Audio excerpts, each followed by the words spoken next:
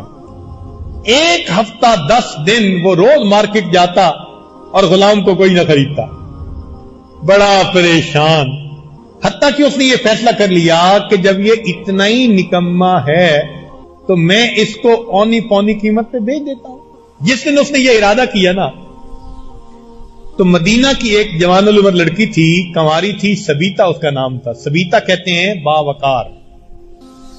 وہ گزر رہی تھی اور اس نے کئی مرتبہ اس غلام کو اسی طرح بازار میں دھوپ میں کھڑے دیکھا تھا۔ وہ جوان بچی تھی، عورت ذات تھی، دل نرم تھا، رحم آ گیا۔ اس نے پوچھا سلام سے کہ اس لڑکے کو تم بیچنا چاہتے ہو؟ اس نے کہا ہاں میں بیچنا نہیں چاہتا، میں جان چھڑانا چاہتا ہوں۔ کیا لوگے؟